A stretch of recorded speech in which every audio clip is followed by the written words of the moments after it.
హరి ఓం. అందరికీ నమస్కారం.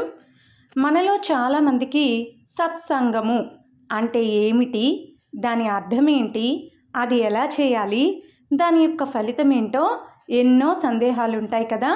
ఆ సందేహాలన్నీ ఇప్పుడు ఈ వీడియోలో మనం తెలుసుకుందాం.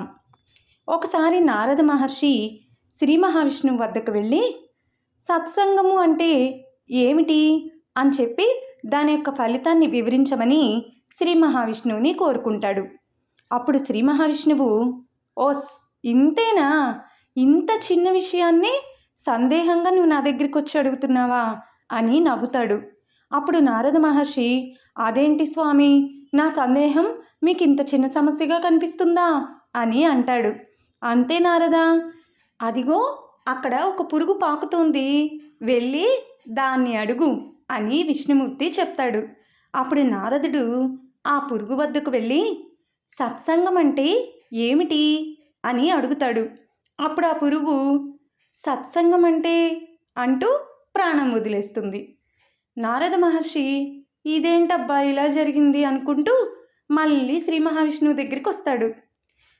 స్వామి, మీరు చెప్పారని చెప్పి ఆ పురుగు దగ్గరికి వెళ్ళి సత్సంగం అంటే ఏమిటి అని అడిగాను. అది సత్సంగం అంటే అనే పదం అని వెంబడే ప్రాణం వదిలేసింది అని చెప్పి చెప్తాడు.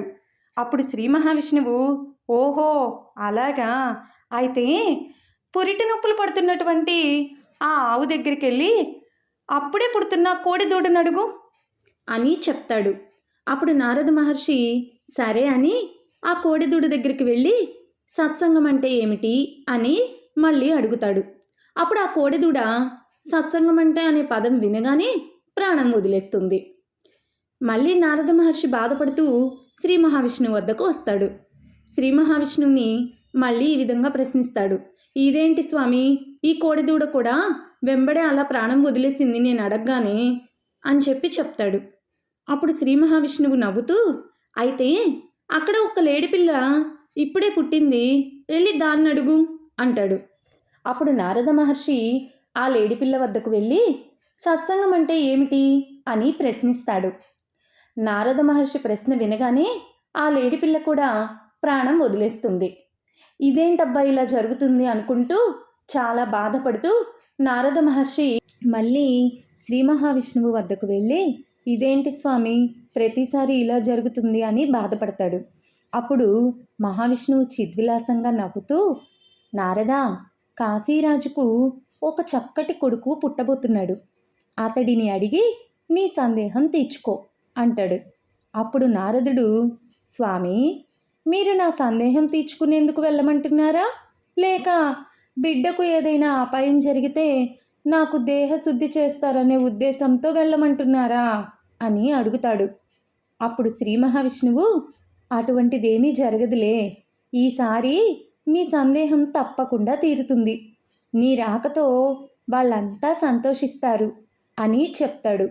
అప్పుడు నారదుడు కాశీరాజు ఇంటికి వెళ్తాడు.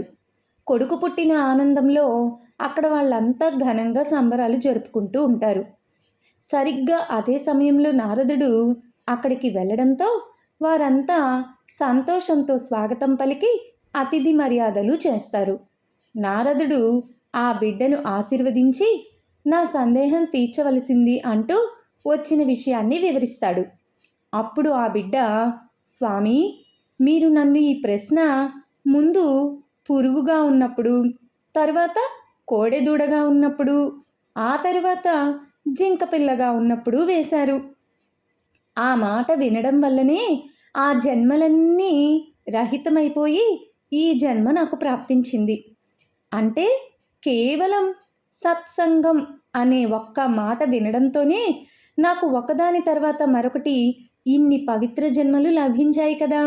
మరి ఇక నిజంగా సత్సాంగత్యం చేస్తే దాని ఫలితం ఎలా ఉంటుందో కదా. నేను నీకు సర్వదా కృతజ్ఞుడిని అంటాడు. ఇది సత్సంగం యొక్క మహిమ. అందుకే జగద్గురువు శ్రీ ఆదిశంకరాచార్యుల వారు సత్సంగత్వే నిస్సంగత్వం, నిస్సంగత్వే నిర్మోహత్వం, నిర్మోహత్వే నిశ్చలతత్వం, నిశ్చలతత్వే జీవన్ముక్తి అన్నారు. సత్సంగం వల్ల నిస్సంగం కలుగుతుంది. అంటే సంఘం మీద ఆసక్తి లేకుండా పోతుంది. నిస్సంగత్వం వల్ల నిర్మోహత్వం కలుగుతుంది. అంటే ప్రతి దాని మీద మోహం అనేది వదిలిపోతుంది.